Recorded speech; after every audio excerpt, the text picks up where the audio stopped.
मैंने लाल किले से विकसित भारत के 4 मजबूत स्तंभों की चर्चा की है। इन 4 स्तंभों में आप मेरे सभी किसान साथी, हमारे सबसे अन्नदाता हमारे एक मजबूत स्तंभ है। बीते 11 वर्षों से सरकार का निरंतर प्रयास रहा है कि किसान सशक्त हो, खेती पर ज्यादा निवेश हो।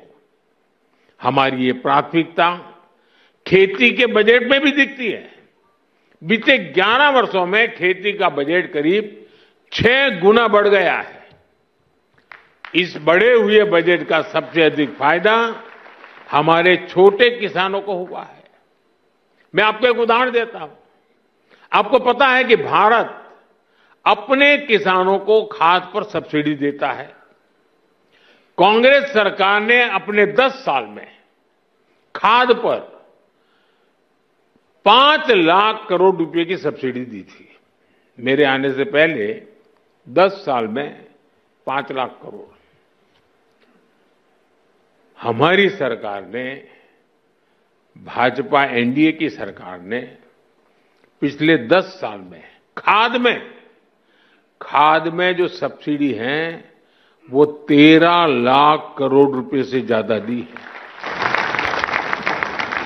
साथियों, कांग्रेस सरकार एक साल में खेती पर जितना खर्च करती थी, एक साल में खेती पर जो खर्च होता था, उतना तो बीजेपी एनडीए की सरकार एक बार में पीएम किसान सम्मान निधि के रूप में किसानों के बैंक खाते में जमा कर देते हैं।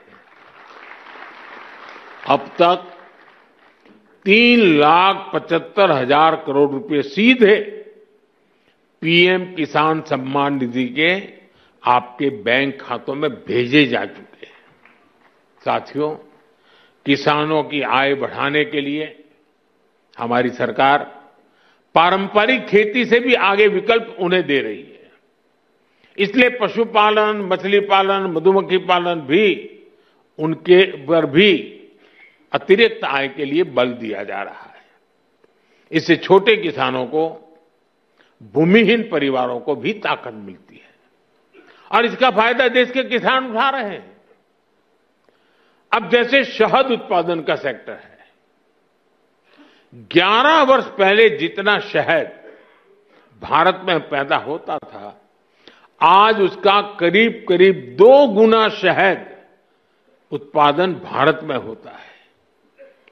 6-7 साल पहले करीब 450 करोड़ रुपए शहद हम एक्सपोर्ट करते थे, 450 करोड़। लेकिन पिछले साल 1500 करोड़ रुपए से अधिक का शहद विदेशों को निर्यात हुआ है। ये 3 गुना अधिक पैसा हमारे किसानों को ही तो मिला है।